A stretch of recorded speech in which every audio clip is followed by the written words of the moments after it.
ආයුබෝවන් ඔබ අප නැවතත් එක්වන්නේ අපොස සාමාන්‍ය පෙළ ICT විෂය සම්බන්ධයෙන් අපි ගෙන එන ප්‍රශ්න පත්‍ර සාකච්ඡාව සඳහායි. ඔබට මතක ඇති පහුගිය වීඩියෝ එක මගින් ඔබට මම ඉදිරිපත් කළ ප්‍රශ්න 6ක් ඒ ප්‍රශ්න 6ට අදාළ පිළිතුරු අපි සාකච්ඡා කරලා ඔබට මතකයි.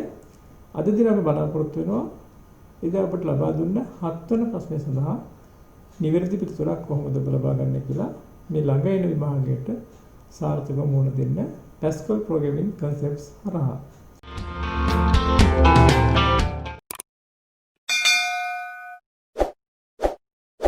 එවනම් බලමු අද දින සාකච්ඡා කිරීමට සූදානම් කරලා තියෙන ප්‍රශ්නේ කුමක්ද කියලා.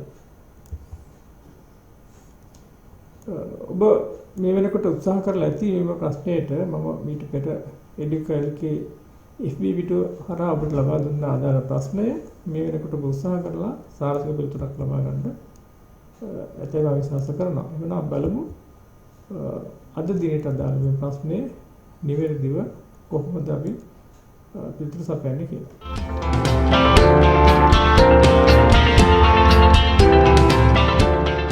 ඔබට ලබා දුන්න ප්‍රශ්නේ තමයි ඔබට මේ තිරේ දිස්සන්නේ. මම ලබා දුන්න 7 වෙනි ප්‍රශ්නයට අදාළව කොටස් කිහිපයක් මම බලාපොරොත්තු වෙන කිසියම් සංඛ්‍යා ක්‍රම කිහිපයකට අපි ලබාගෙන ඒ ලබාගත් සංඛ්‍යාවලින් කුඩාතම සංඛ්‍යාව හෝ විශාලතම සංඛ්‍යාව හොයාගැනීමේ ගැටලු කිහිපයක්. ඔබ දන්නවා මේ පාඩමට හරහා ඔබට පුළුවන් මේ වගේ ප්‍රශ්න ගොඩක් කරන්න අභ්‍යාසවල දෙන්න. අපි බලමු අපි ලබා දුන්න ප්‍රශ්න ටික මුලින්ම ලබා දුන්න අභිමත සංඛ්‍යා දෙකක් කියවට පස්සේ ඔබට ලැබෙන නිවැරදි පිළිතුර නැත්නම් විශාලම සංඛ්‍යාව හෝ කුඩාම සංඛ්‍යාව. ඒ වගේම සංඛ්‍යා තුනක් දුන්නට පස්සේ ඔබට පුළුවන් නිවැරදි හරියටම හොයාගන්න මොකක්ද විශාලම සංඛ්‍යාව කියලා. ඊට අමතරව ඔබට ලබා දුන්න තවත් ප්‍රශ්නයක් නිකල සංඛ්‍යා 5ක් කියවලා ඒ සංඛ්‍යාව වලින් කුඩාම සංඛ්‍යාව හෝ විශාල සංඛ්‍යාව ලබා ගන්න. අවසාන වශයෙන් මම දුන්නා නිකල සංඛ්‍යා අනුක්‍රමයක්. අපි දන්නේ සංඛ්‍යා ප්‍රමාණය ඒ නිකල සංඛ්‍යා අනුක්‍රමයක් කියුවට පස්සේ ඒ සංඛ්‍යාව වල කුඩාම හෝ විශාලම සංඛ්‍යාව සොයා ගැනීම තමයි ඔබට දුන්න මම අභියෝගාත්මක ප්‍රශ්නය. එහෙනම් අපි බලමු කොටසින් කොටස මීට අදාළ පිළිතුරු කොහොමද ලබා ගන්න කියලා. මුලින්ම බලමු අපි ඒ කොටසට අදාළ ප්‍රශ්නයට පිළිතුර. ඔබ දන්නවා කිසියම් සංඛ්‍යා දෙකක් කියවට පස්සේ ඒ සංඛ්‍යා දෙක ඕනම වෙලාවක ඔයගොල්ලන්ට පුළුවන් මේ සංඛ්‍යාවේ විශාලම සංඛ්‍යාව හොයාගන්න. නැත්නම් කුඩාම සංඛ්‍යාව හොයාගන්න. මම අහුවොත් ඔයගොල්ලන්ගෙන් කොහොමද මේ සංඛ්‍යා හොයාගන්නේ කියලා ඔයගොල්ලෝ ඉතින් සරල පිළිතුරක් දෙයි. සංඛ්‍යා දෙක බැලුවම පේනවානේ ලොකු සංඛ්‍යාව කියලා. මොකද ඇත්තටම අපි තර්කානුකූල ප්‍රෝග්‍රෑමින් වලදී කරන්න ඕන මේ සංඛ්‍යාව හොයා ගැනීමට අදාළ ලොජික් එක නැත්නම් තර්කය හොයාගන්න ඕන කොයි විදිහේ තර්කයක්ද අපි පාවිච්චි කරන්න කියලා. එවන අපි දැන් සාකච්ඡා කරමු ඒ කොටසට අදාළ පිළිතුර. අපි දන්නවා සංඛ්‍යා දෙකක් කියවට පස්සේ විශාලම සංඛ්‍යාව හොයාගන්න පුළුවන්. කම්පැරිසන් ඔපරේටර් එකක් පාවිච්චි කරලා ඒ සංඛ්‍යා දෙකේ විශාල සංඛ්‍යාව කුමක්ද කියලා. මම මුලින්ම සංඛ්‍යා දෙක කියව ගන්න A සහ B කියන විචලන දෙක සඳහා ඊට පස්සේ මට පුළුවන් අර සැසඳුම් ඔපරේටර් එක පාවිච්චි කරලා A ද විශාල B ද කියලා හොයාගන්න. එහෙනම් හරි පහසුයි. A greater than B කියන කන්ඩිෂන් එක දාලා අපිට පුළුවන් A ද B ද විශාල කියලා නිවැරදිව සොයාගන්න. එහෙනම් A විශාල නම් මට උත්තරේ ලියන්න පුළුවන් ඉම්මලගේ A කියලා. එහෙම නැත්නම් මට ලියන්න පුළුවන් no කියන අවස්ථාවේදී මට පුළුවන් විශාලගේ B විදියට හඳුනා ගන්න. මේ අවස්ථා දෙකෙන් එකයි සිද්ධ වෙන්න පුළුවන්. A විශාල B නම් ඉම්මලගේ A එහෙම නැත්නම් ඉම්මලගේ B. මේ අවස්ථාව if වල අපි භාවිත කරපු ගිය වීඩියෝ අපි සාකච්ඡා කරපු if වල තියෙන binary selection එකක් තමයි මෙතන අපිට හඳුනා ගන්න පුළුවන්. එහෙනම් මේ if එක අවසන් වෙන්න ඕන. මේ ආකාරයෙන් මෙතන if එක අවසන් වෙන්න ඕන. සූඩෝ කෝඩ් එකේ මේ ආකාරයට if එක අපිට අවසන් කරන්න පුළුවන්. මේම කන්ඩිෂන් එක අපි හදාගන්න කරලා මෙතන තියෙන්නේ binary selection එක. අපි බලමු එහෙමනම් ඉන් පස්සේ අපිට පුළුවන් මේ if එක අවසානයේ අදාළ සංඛ්‍යාව මුද්‍රණය කරගන්න විශාල සංඛ්‍යාව මම හොයලා තියෙන්නේ මේ උදාහරණේ.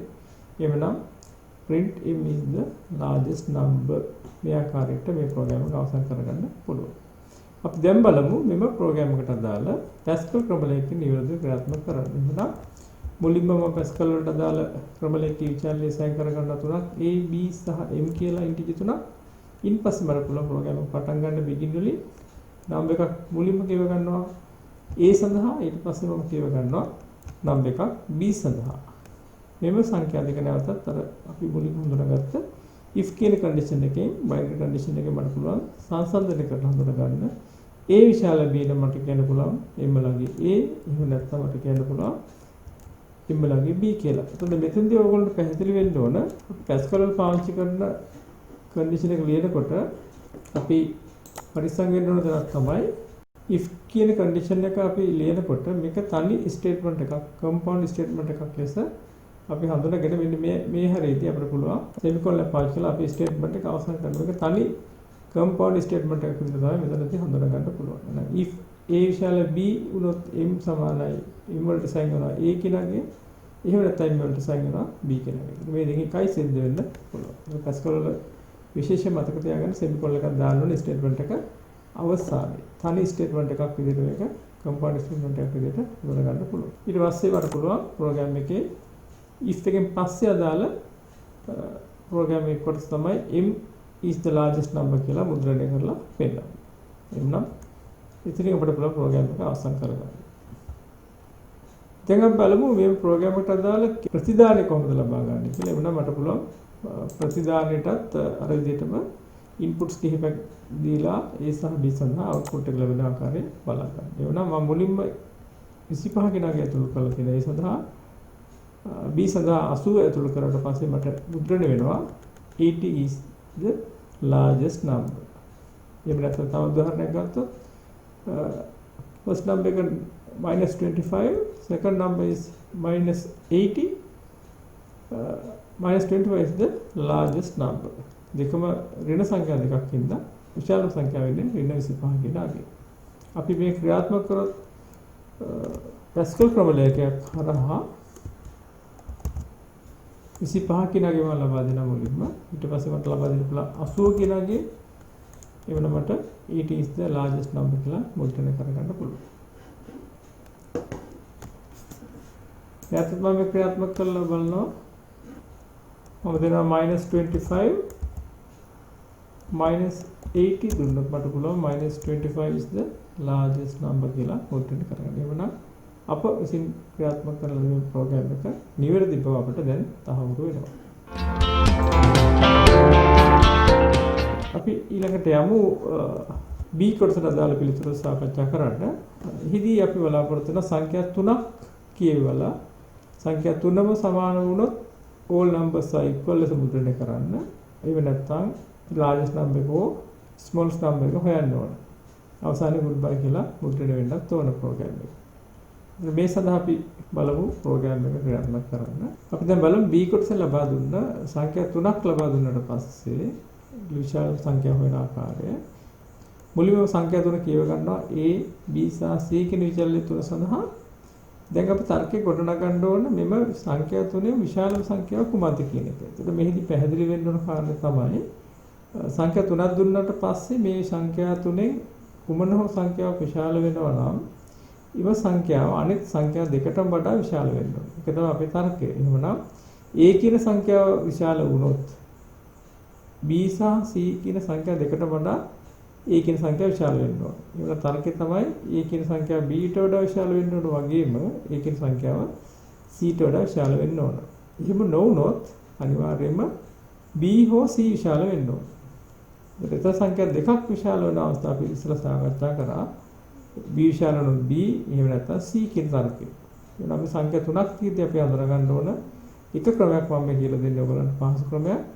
එම සංඛ්‍යා අනෙක් සංඛ්‍යා දෙකටම වඩා විශාල වෙන මෙන්න මේ අවස්ථාව. එහෙනම් අපි ලියන්න පුළුවන් සංඛ්‍යා 3ම සමාන නම් all numbers are equal කියලා ලියන්න පුළුවන්. එහෙම නොවුනොත් මම සාකච්ඡා කරන්න පුළුවන් ආකාරය තමයි මේ කන්ඩිෂන් එක තෘප්ත නොවන අවස්ථාවේදී මෙන්න මේ ආකාරයෙන් නැවත if එකක් ලියන්න පුළුවන්. A විශාල B and A විශාල C කියන තර්කය උදාහරණයක්. ඒත් මෙතන and කියන logical operator එකක් පාවිච්චි කරලා තියෙන්නේ.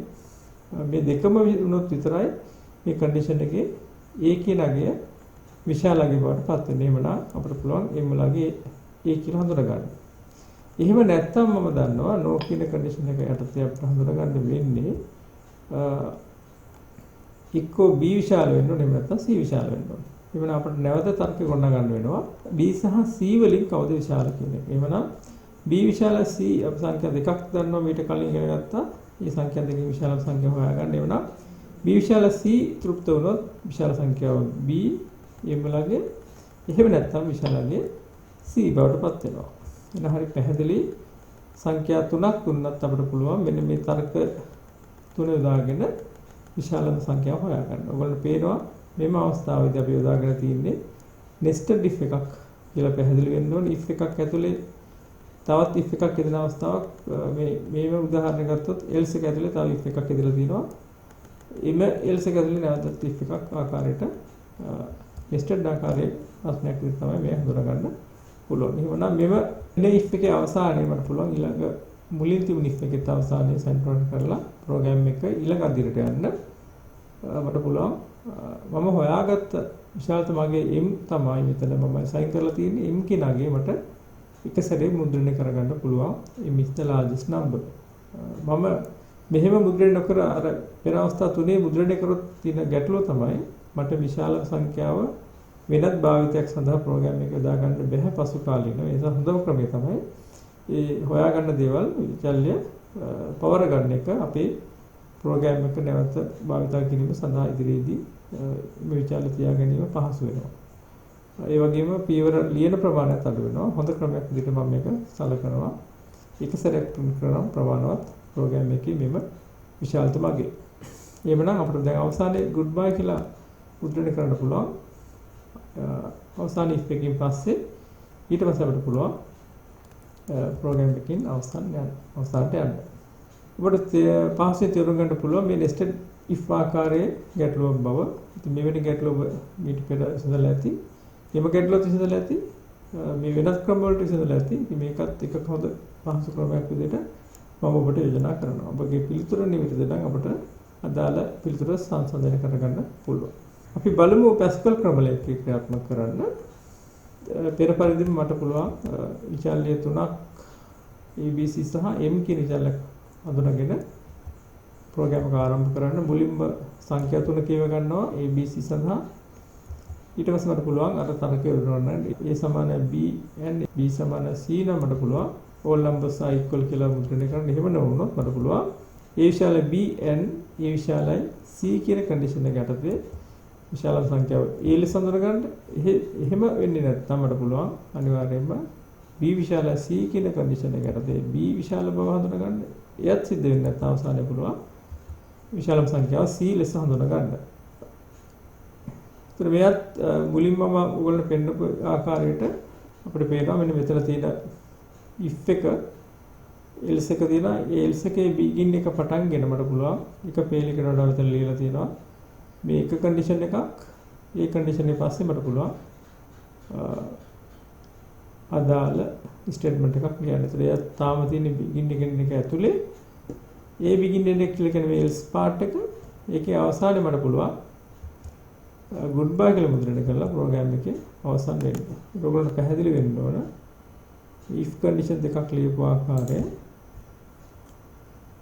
මේක එක ස්ටේට්මන්ට් එකක්. ඒ ස්ටේට්මන්ට් එක පසුව තියෙනවා m is the largest number කියන ස්ටේට්මන්ට් එක. ඒ දෙක අවසානයේ තමයි මට ප්‍රෝග්‍රෑම් එක අවසන් කරන්න වෙන්නේ. අපි බලමු මේ තව ආකාරයකට ලියන්න පුළුවන් ෆන්ක්ෂන් එකක් යොදාගෙන. අපි දන්නවා SQL ෆන්ක්ෂන්ස් යොදා ගන්න පුළුවන්. මෙන්න මේ විදිහේ ෆන්ක්ෂන් එකක් භාවිත කරොත් අපිට පුළුවන් විශාලම සංඛ්‍යාව හොයා ගැනීමට මේ භාවිත කරන්න. එවනම් මම ෆන්ක්ෂන් එකක් මුලින්ම අසයින් කරගන්න if max කියලා විචල්්‍ය තුනක් ගත්තට පස්සේ විශාලම සංඛ්‍යාව හොයා ගන්න. ඒක max කියන ඉන්ටිජර් එක මට හොයා ගන්න ඕනේ මේ ෆන්ක්ෂන් එක අවසානයේ. අර තර්කය මම ගොඩනගලා තිනවා මේව ෆන්ක්ෂන් එක ඇතුලේ පාවිච්චි කරන්න පුළුවන්.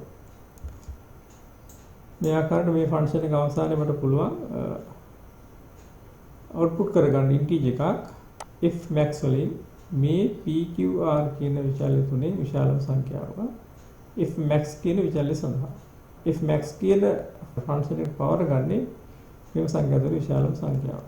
ඉන් පස්සේ මට පුළුවන් ප්‍රෝග්‍රෑම් එකේ begin end body එක පටන්ගෙන සංඛ්‍යා තුනක් කියවලා ෆන්ක්ෂන් එකට අදාළව මේ සංඛ්‍යා තුනම සමාන නම් all numbers are equal කියලා දාලා එහෙම නොවුනොත් මට පුළුවන් මේ ෆන්ක්ෂන් එක කෝල් කරන්න මේ ප්‍රෝග්‍රෑම් එකේ ඉතුරු කොටස. එවනම් if max වලට මම අරන් යන මේ විශාල තුන මේ තුන අරන් ගියාට පස්සේ ෆන්ක්ෂන් එක හරහා අපිට පුළුවන් ෆන්ක්ෂන් එක ක්‍රියාත්මක කරලා විශාලම සංඛ්‍යාව f max වලින් අවුට් කරගන්න. ඉතින් f max වලින් එන විශාලම සංඛ්‍යාවට හොයාගෙන m වලින් මුද්‍රණය කරගන්න පුළුවන්. එම්නම් m is the largest number කියලා අවසානයේ පෙන්නන්න පුළුවන්. අවසානයේ goodbye ප්‍රෝග්‍රෑම් එක අවසන් කරනවා ඉන්ඩිවිඩ්. අපි දැන් බලමු මේ ප්‍රෝග්‍රෑම් එකට අදාළ ප්‍රෝග්‍රෑම් එකේ අවුට්පුට් එක ලබා ගන්න ආකාරය. මට පුළුවන් සංඛ්‍යා තුනක් දෙන්න 555 කියලා එතන all numbers are equal කියලා goodbye කියලා ප්‍රෝග්‍රෑම් එක අවසන් වෙනවා. එහෙම නැත්නම් මට පුළුවන් 15 10 සහ -8 කියලා numbers තුනක් ලබා දුන්නාට පස්සේ largest number එක ලබා ගන්න අවසානයේ goodbye කියලා මුද්‍රණය වෙනවා. අපි ක්‍රියාත්මක කරලා බැලුවොත් අපිට දැන් පුළුවන් මේ ප්‍රෝග්‍රෑම් එක ක්‍රියාත්මක කරන්න මේ ආකාරයට Pascal ක්‍රමලයකින් අපි රන් කරලා බලමු. මම මුලින්ම 5 කියන අගයන්තර දුන්නොත් all numbers equals goodbye කියලා මුද්‍රණය වෙනවා. මම නැවත ක්‍රියාත්මක කරලා දෙනවා 15යි 10යි -8යි. ප්‍රතිශතම සංඛ්‍යාව 15 is the largest number. අවසානයේ goodbye කියලා මුද්‍රණය වෙනවා. දැන් අපි බලමු මෙම ෆන්ක්ෂන් එක ඉදාගෙන මේ Pascal ක්‍රමලයකින් ක්‍රියාත්මක කරන්න. ඊට පස්සේ අපි රන් කරමු. දැන් මට පුළුවන් සමාන සංඛ්‍යා තුනක් දෙන්න මේ ආකාරයට 10 10 10 වගේ. ඒක කියන all numbers are equals. නැවත මම ක්‍රියාත්මක කරොත් මම දෙන ඕනම සංඛ්‍යා තුනක් මම දෙනවා 55 -80 100 වගේ අගයන් තුනක් දුන්නොත් මට විශාල සංඛ්‍යාව 100 is the largest number කියලා ලබාගෙන අවසානයේ goodbye කියලා මුද්‍රණය කරගන්න පුළුවන්. අපි දැන් බලමු තුන්වෙනි ප්‍රශ්නයට අදාළව ගැටලුව සාකච්ඡා කරන්න. නිකල සංඛ්‍යා 5ක් දුන්නට පස්සේ කොහොමද විශාලම සංඛ්‍යාව හෝ කුඩාම සංඛ්‍යාව හොයාගන්නේ? ඒකට මෙහිදී අපිට පාවිච්චි කරන උපක්‍රමය තමයි පෙර උපක්‍රම වලට වෙනස් ආකාරයක්. එහෙමනම් if එකක් පාවිච්චි කරලා මුලින්ම කරා ඊළඟට nested if එකක් පාවිච්චි කරා සංඛ්‍යා 5ක් දුන්නම අපිට තියෙන ගැටලුව තමයි විශාලම සංඛ්‍යාව කීවෙනි සංඛ්‍යාවද කියලා අපි දන්නේ නැහැ. දැන් බලමු මෙවැනි ගැටලුවකට කොහොමද නිවැරදි පිළිතුරක් ලබා ගන්න කියලා. මෙම ගැටලුවේදී බලමු මුලින්ම ෆ්ලෝ chart එක සුදු කොටක පෙර පරිදිම අපිට පුළුවන් මෙවැනි ප්‍රශ්නයකදී හඳුනා ගන්න සංඛ්‍යා 5ක් මේක 10ක් වෙන්න පුළුවන් සංඛ්‍යා ප්‍රමාණය වැඩි වෙන්න පුළුවන්. එවැනි අවස්ථාවක අපිට if විතරක් භාවිත කරලා බෑ මේව ප්‍රශ්නෙට අදාළ පිළිතුරක් හොයාගන්න. හේතුව තමයි සංඛ්‍යා ප්‍රමාණය වැඩි වෙනකොට අපිට තර්කය වෙනස් කරන්න වෙනවා. එහෙමනම් අපි දන්නවා selection වලට අමතරව repetitions කියලා control structures වර්ගයක් අපි භාවිත කරනවා. එහෙනම් මට යන්න වෙනවා තුන්වෙනි වර්ගයට control structures වල repetition නැත්නම් iteration එකක් සිදු වෙන ආකාරය. සංඛ්‍යා වැඩි වෙනකොට අපිට පුළුවන් repetition එකක් පාවිච්චි කරලා පාසයෙන් මේ සංඛ්‍යා series එක තියෙන සංඛ්‍යා වලින් විශාල සංඛ්‍යා හොයාගන්න. මෙහිදී මම ඔබට සංඛ්‍යා 5ක් කිව්වොත් 5 10 බිංදුව ඍණ 5 20 වගේ සංඛ්‍යා ටිකක් කිව්වොත් මෙම සංඛ්‍යා 5න් ඔබ පැහැදිලිව හඳුනා ගන්නවා 20 තමයි විශාලම සංඛ්‍යාව කියලා. ඔබ නැවතත් කිව්වොත් ලක්ෂ 5යි ලක්ෂ 3යි මිලියනයයි බිලියනයයි 99500යි. ඒත් ඔබට හඳුනා ගන්න පුළුවන් බිලියනයයි කියලා. මම අහුවොත් ඔබෙන් කොහොමද මේ විශාලම සංඛ්‍යාව හොයාගන්නේ කියලා ඔබට දෙන්න තියෙන පිළිතුර කොහොමද? ඔබ කියයි ඉතින් විශාලම සංඛ්‍යාව දැන් පැහැදිලිව පේනවා හඳුනා ගන්න පුළුවන් කියලා. නමුත් තර්කය කොහොමද? ප්‍රෝග්‍රෑම් එක මේකට අදාළව අපි ගොඩනගන්න යන තර්කය. එහෙමනම් මම මුලින්ම හඳුනා ගන්න ඕන අපි මේ ඉතා ශ්‍රේණියෙන් ගන්න පිළිතුරට අදාළ තර්කය ගොඩනගා ගන්න පරිගණක වැඩසටහනක් ආකාරයට. ඔබ නොදැනුවත් හෝ දැනුවත්ව මේ සංඛ්‍යා කොච්චර සංඛ්‍යා ප්‍රමාණයක් කිව්වොත් ඔබ විශාලම සංඛ්‍යාව මතක තියාගන්න ක්‍රමයක් හදා ගන්නවා. ඒ තර්කය තමයි මුලින්ම ඔබ කියන සංඛ්‍යාව විශාලම සංඛ්‍යාව ලෙස ඔබ හඳුනගෙන ඉන්පස්සේ ඔබ කරන්නේ සෙසු සංඛ්‍යා එම සංඛ්‍යාවත් එක්ක සංසන්දනය කරලා විශාල නම් මාරු කරනවා සංඛ්‍යාව. විශාල වෙන්නේ නැත්නම් එම කලින් තිබුණු සංඛ්‍යාව විශාල සංඛ්‍යාව විදිහට ඔබ හඳුනාගෙන දිගට මෙය ශ්‍රේණියෙන් ඔබ කරන මතකේ. එවනම් පරිගණකයේත් අපි කරන්න ඕන දේ තමයි මුලින්ම දෙන සංඛ්‍යාව විශාල සංඛ්‍යාව විදිහට හඳුනාගෙන එම සංඛ්‍යාව අභිභව යන සංඛ්‍යාවක් ආවොත් අපි කියනවා සංඛ්‍යා මාරු කරන්න. එහෙම නැත්නම් පෙර සංඛ්‍යාව තියාගන්න. මේව තර්කය තමයි මෙතනදී අපිට පාවිච්චි කරන්න වෙන්නේ. සංඛ්‍යා ප්‍රමාණය වැඩි වෙනකොට. එහෙමනම් මම මුලින්ම සංඛ්‍යාවක් කියව ගන්නවා. එක සංඛ්‍යාවක් ඒ කියවගත්ත සංඛ්‍යාවම assign කරගන්නවා මගේ විශාලම සංඛ්‍යාව කියලා. එහෙනම් m කියන්නේ දැනට මම කියවගත්ත පළමු සංඛ්‍යාව ඒ විශාලම සංඛ්‍යාවෙන් මම මුලින්ම හඳුනා ගන්නවා. ඒතර මම ආපහු මට තව සංඛ්‍යා හතරක් කියවන්න තියෙන්නේ. සංඛ්‍යා හතරක් කියවනකොට මට තව මගේ ප්‍රෝග්‍රෑම් එක පටන් ගන්න ඕනේ දෙවි සංඛ්‍යාව. එහෙනම් මම i වලගේ දෙක ලෙස assign කරගෙන මට පුළුවන් repetition එකක් පාවිච්චි කරන්න මෙන්න මේ ආකාරයෙන්. දැන් මෙතෙන්දී පහසෙන්ම අපි දන්නවා තව සංඛ්‍යා හතරයි තියෙන්නේ නම් මට 4 කියන repetition එක පාවිච්චි කරන්න පුළුවන්. දන්නා වාර ගණනක් එකම කාර්යයක් නැවත කර ගැනීමට භාවිත කරන loop එකක් විදිහට 4next loop එක භාවිත කරන්න පුළුවන්. එහෙමනම් i වල අගේ කුඩයි හෝ සමානයි 5. i දෙකෙන් පටන්ගෙන තියෙන්නේ. එහෙනම් i වල අගේ 2 to 5 දක්වාමට යන්න පුළුවන් ප්‍රෝග්‍රෑම් එක. දෙවෙනි සංඛ්‍යාව ඉඳලා කියව ගන්න. ඊළඟ සංඛ්‍යාව ඉදලා කියව ගන්න තව සංඛ්‍යා හතරක් එවනම් මම මෙම for loop එක ඇතුළට ගියට පස්සේ පාට නැවත පුළුවන් සංඛ්‍යාවක් කියව ගන්න ඒ සඳහා මේ ආකාරයට මෙම කියවගත්ත අගය මට පුළුවන් කම්පයර් කරන්න මගේ මුලින් තිබුණු විශාලම සංඛ්‍යාව තමයි m කියන අගය මේ m අගයත් එක්ක මේ සංසන්දනය කරන්න පුළුවන්. ඒ සඳහා මට භාවිතා කරන්න පුළුවන් if වල තියෙන unary කියන if condition එක.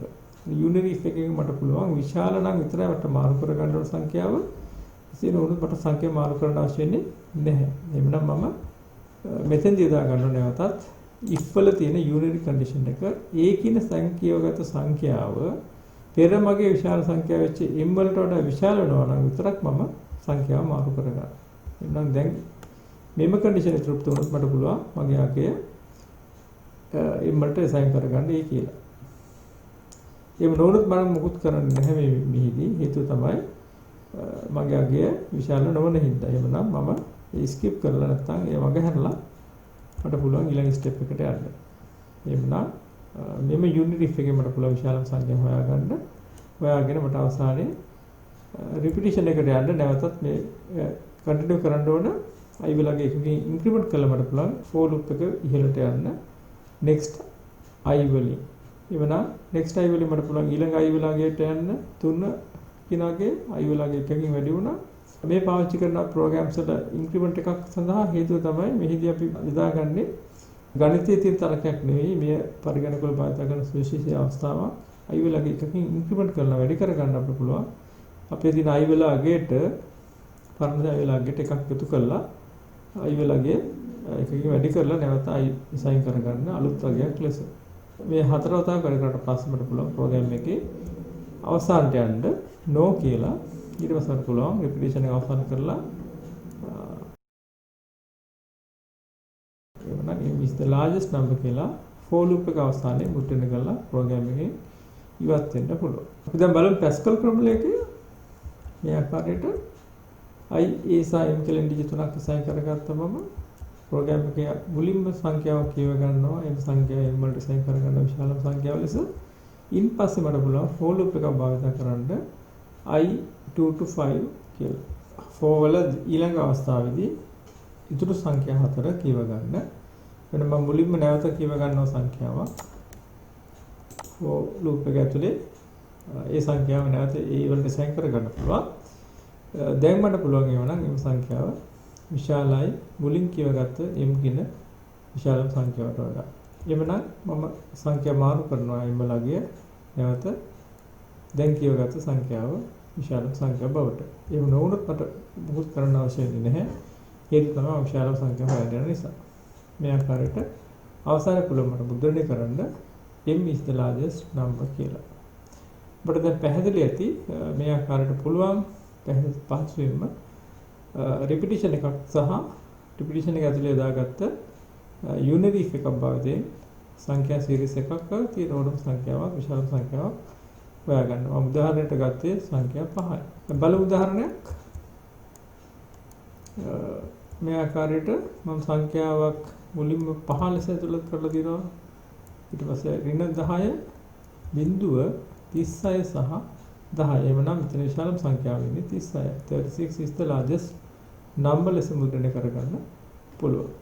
තව උදාහරණයක් ගත්තොත් අපිට පුළුවන් -5 10 20 6 20 20 is the largest number කියලා අවසානයේ මුද්‍රණය කරගන්න පුළුවන්. අපි ක්‍රියාත්මක කරමු පැස්කල් ක්‍රමලයක මුලින්ම ලබා දෙන 5 ඍණ 10 බිඳුව 36 10 වෙන අවසානයේ මුද්‍රණය 36 is the largest number ලෙස මේ ආකාරයෙන් ප්‍රෝග්‍රෑම් එක අවසානයේ. තවත් අවස්ථා දීලා බලමු. ඕනම සංඛ්‍යාවක් අපි දීලා බලමු. 56 ඍණ 98 23 10 1000 is the largest number කියලා මුද්‍රණය කරන මේ ආකාරයට. කුඩාම සංඛ්‍යාව වෙනවා නම් අපිට පුළුවන් මේ ප්‍රෝග්‍රෑම් එක මේ ආකාරයට නැවත යොදා ගන්න අර විදිහටම මෙහිදී තර්කය වෙන්න ඕන largest number එක නෙවෙයි smallest number එක. smallest number එක හොයන වෙලාවේදී මම තර්කය නෝනගන්නේ දැන්ගත් සංඛ්‍යාව කලින් සංඛ්‍යාවට වඩා කුඩා. එහෙනම් n කියන අවස්ථාව මම අරන් තියනවා. smallest අවස්ථාවට n වලට වඩා කුඩායි නම් මම මාරු කරනවා මගේ සංඛ්‍යාව. එහෙම නැත්නම් මම සංඛ්‍යාව මාරු කරන්නේ නැහැ. ඒ විදිහට අපිට පුළුවන් පෙර පරිදිම මේ සංඛ්‍යාවේ සංඛ්‍යා පහක් කියවලා n is the smallest number ලෙස මුද්‍රණය කරගන්න. අපි බලමු දැන් පැස්කල් ක්‍රමයක ක්‍රියාත්මක කරන්න.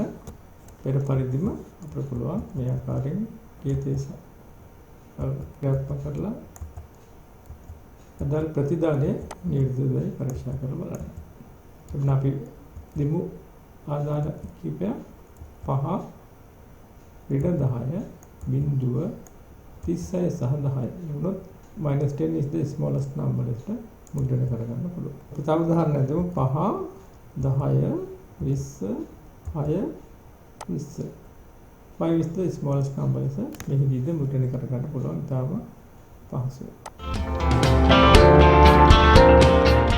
බලමු අවසාන කොටස හත්වෙනි ප්‍රශ්නේ නිකල සංඛ්‍යාව අනුක්‍රමයක් කියවට පස්සේ අපිට ලබා ගන්න පුළුවන් largest number එක එහෙම නැත්නම් smallest number එක හොයා ගැනීම. අපි බලමු එහෙමනම් මේ කොටසට අදාළ පිළිතුර. මෙහිදී අපිට පුළුවන් පෙර පරිදිම සංඛ්‍යා අනුක්‍රමයක් කියවනකොට අපි අනුක්‍රමය පටන් ගද්දී පෙර පරිදිම අපිට පුළුවන් සංඛ්‍යා එකක් කියවලා ඒ සංඛ්‍යාව largest number විදිහට සලකලා සංඛ්‍යා සීරීස් එක අවසන් වෙන තැනක් අපි දෙන්න ඕන. අපි දන්නේ අනුක්‍රමයේ කොච්චරක් සංඛ්‍යා තියෙනවද කියලා. ඒක අපි ටර්මිනේෂන් එකක් දෙන්න ඕන ප්‍රෝග්‍රෑම් එකේ රිපිටිෂන් එක ඉවත් වෙන්න. මේ ටර්මිනේෂන් එක දෙන අවස්ථාවේදී අපිට පුළුවන් process වල සංඛ්‍යා ප්‍රමාණයක් largest number එක හෝ smallest number එක හොයාගන්න. බලමු. එhmenan මුලින්ම සංඛ්‍යාවක් කියවනවා m සඳහා m සංඛ්‍යාව මම සයින් කරගන්නවා max කියන විචල්ලිට. ඒක max මේ number එක වෙන්නේ m කියන අගය. ඊට පස්සේ මට පුළුවන් තව number එකක් කියවන්න මේ repeat until කියන loop එක පාවිච්චි කරලා ඒ නැත්නම් while loop එක පාවිච්චි කරලා මට පුළුවන් අපි දන්නේ නැහැ මේ සංඛ්‍යා සීරීස් එකේ කොච්චර සංඛ්‍යා තියෙනවද කියලා. ඒ නිසා මට for loop එක පාවිච්චි කරන්න බෑ. මට මේ අවස්ථාවේදී පාවිච්චි කරන්න වෙන්නේ unknown repetition එකක්. ඒ සඳහා repeat until no while loop එක පාවිච්චි කරන්න පුළුවන්. මම මෙතෙන් යොදාගන්නේ repeat until loop එක හේතුව තමයි මට යම් කන්ඩිෂන් එකක් තෘප්ත වෙන තෙක් මට මේ සංඛ්‍යා ටික කියවගෙන යන්න පුළුවන් වෙන්න ඕනේ. කන්ඩිෂන් එක false වෙන අවස්ථාවේදී repetition එකක් සිද්ධ වෙනවා. කන්ඩිෂන් එක true වුණාම repetition එක නතර වෙනවා. එවනම් මම සංඛ්‍යා කියවනවා යම් කන්ඩිෂන් එකක් දුන්නාට පස්සේ ඒ කන්ඩිෂන් එක තෘප්ත වෙන වෙලාවේදී නතර වෙන්න ප්‍රෝග්‍රෑම් එක. එවනම් මම ඊළඟ නම්බර් එක කියවනවා repeat until loop එක ඇතුලේ m සංඛ්‍යාවත් මම m වල ඩිසයින් කරගත්තට පස්සේ ඒ වගේ max වලට වඩා විශාල නම් මම max වලගේ මාරු කර ගන්නවා දැන් කියපු නම්බර් එකට.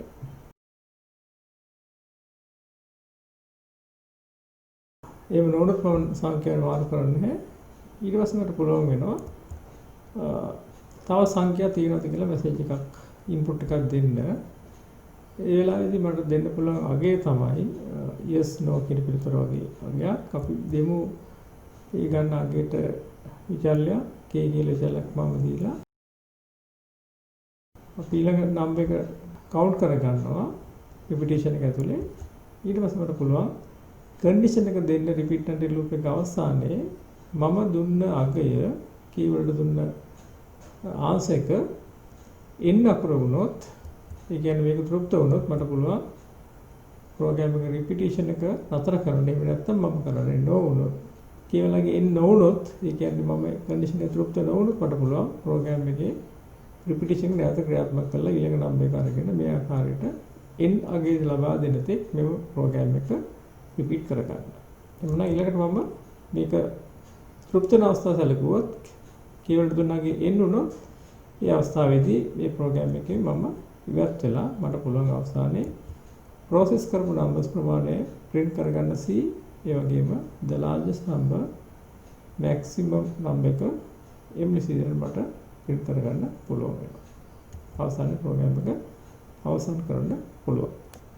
මේදී ඔබ දකින්න ඇති repeat and loop එකක condition එක තෘප්ත වෙන අවස්ථාවේදී තමයි මම repeat and loop එකේ අවසන් ඉවත් වෙන්නේ. ඒ වගේම ඒ condition එක false වෙන අවස්ථාවේදී මට පුළුවන් repeat and loop එක නැවත නැවත ක්‍රියාත්මක කරන්න. මෙහිදී repeat and loop එක ඇතුලේ if කියන unary selection එකක් දාගෙන තමයි මේ විදිහේ ආකාරයේ ගැටලුවකට අපි සාර්ථකව පිළිතුරක් සපයන්නේ. අපි බලමු පැස්කල් ක්‍රමයකදී දැන් ක්‍රියාත්මක කරලා බලන්න නිවැරදි පිළිතුර කොහොමද ලබා ගන්න පුළුවන් කියලා. මුලින්ම මම විචල්‍ය assign කර ගන්නවා ප්‍රෝග්‍රෑම් එකට මේ ආකාරයේ විචල්‍ය තුනක්. ඊට පස්සේ මට පුළුවන් ඉසෙට් කියලා ඡා එකක් මම assign කරලා තියෙනවා. k කියලා කියන්නේ කන්ස්ටන්ට් එකක්, n කියලා මම එකට අගයක් අරන් තියෙනවා. ඊට පස්සේ මට පුළුවන් ෆස්ට් නම්බර් එක කියව ගන්න. මේ නම්බර් එක මම m කියලා assign කරගෙන m අගේ max එකට assign කර ගන්නවා. ඊට පස්සේ මට පුළුවන් repeat and loop එකක් ඇතුලේ සෙසු සංඛ්‍යා ටික කියව ගන්න මගේ condition එක තෘප්ත වෙන අවස්ථාවක් එනකම්. එමුනම් මම ඊළඟ නම්බර එක කියව ගන්නවා. ඒ නම්බර එකේ මම assign කරගන්නේ m වලට. දැන් මට පුළුවන් unary එක දාගෙන අර m වලගේ විශාලයි max වලට මුලින් ගත්ත max වලට වඩා විශාල වුණොත් පමණක් මම අගේ මාරු කර ගන්නවා. එහෙම නැත්නම් මට මාරු කරන්න අවශ්‍ය වෙන්නේ නැහැ.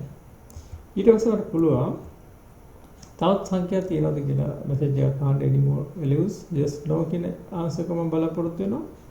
මේ ආන්සර් එක මම ගන්නවා z කියන විශාලයට z වල අගය මත තමයි මගේ ඊළඟ repetition එක සිද්ධ වෙන්නේ. ඒතර මගේ දැන් අගයන් දෙකක් කියවලා ඉවරයි. c වල අගය එකකින් වැඩි වෙනවා.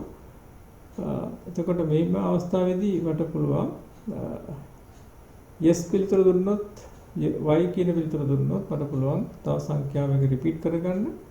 එහෙම නොවුනොත් මට පුළුවන් k වලගේ z වෙන තෙක්, ඒ කියන්නේ k වලට ගත්තාගේ n z වලගේ n සමාන වෙන තෙක් මම මේ repetition එක සිද්ධ කරලා අවසානයේ n කියන අගය දාබා දුන්නාට පස්සේ repeat and loop එක ගත්තලා මට පුළුවන් ප්‍රෝග්‍රෑම් එකේ process කරන numbers ප්‍රමාණය මුද්‍රණය කරලා අවසානයේ largest number එක max එක print කරලා ප්‍රෝග්‍රෑම් එක අවසන් කරන්න. බලමු උදාහරණයක්. මුලින් දෙනවා අගයක් 5, ඊට පස්සේ ඍණ 6, any more values yes 25, any more values yes 10, any more values no. in දුන්නට පස්සේ මට පුළුවන් 4 numbers are processed, the largest number 25 කියලා මුද්‍රණය කරගන්න. තව උදාහරණයක් -15, 60, 250, 100, 0, -150, 6 numbers are processed, the largest number 250. මේ ආකාරයෙන් මට පුළුවන් මේ ප්‍රෝග්‍රෑම් එකේ සංඛ්‍යා සීරීස් එකක් ඇතුළත අවශ්‍ය සංඛ්‍යා කියවගෙන largest number එක හොයන්න මගේ කන්ඩිෂන් එක තෘප්ත වෙන තෙක්.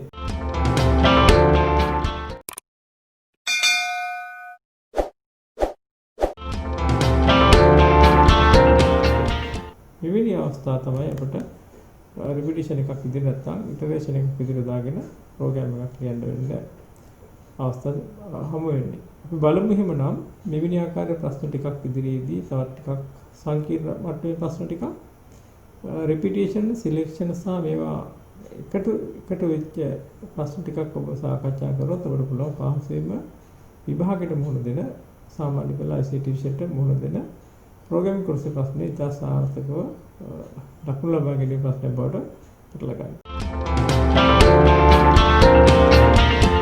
අදට අප සමුගන්නවා මෙම වීඩියෝ අවසන් කරන්න සූදානම් වන්නේ. ලබන සතියේ ඔබට පුළුවන් 8 වෙනි ප්‍රශ්නයට අදාළ පිළිතුර සාකච්ඡා කිරීම හා අප හා එක්වන්න. ඊට පෙර ඔබට පුළුවන් අපගේ EduCalc FP පිටුව සමග එක්වීමෙන් ඊට අදාළ ප්‍රශ්නය සාකච්ඡා කරලා ප්‍රශ්නය හොඳින් අධ්‍යයනය කළ අපිට පුළුවන් පිළිතුරු සපයන්න උත්සාහ කරන්න. ඊට පස්සේ අපිත් එක්ක එක්වන්න ලබන සතියේ වීඩියෝ සමගින් එතික් ඔබට සුබ දවසක් ප්‍රාර්ථනා කරනවා. එhmenan අපගේ YouTube channel එක subscribe කරන්න අමතක කරන්න එපා. Educailike YouTube channel එක subscribe කර අපට සහයෝගය දක්වන්න ඔබත් සමග අප නිරන්තරයෙන් රැඳී සිටිනවා. ඔබගේ ඊළඟ වීඩියෝ සමග එක්වතෙක් එන ඔබ සැමට සුබ දවසක්.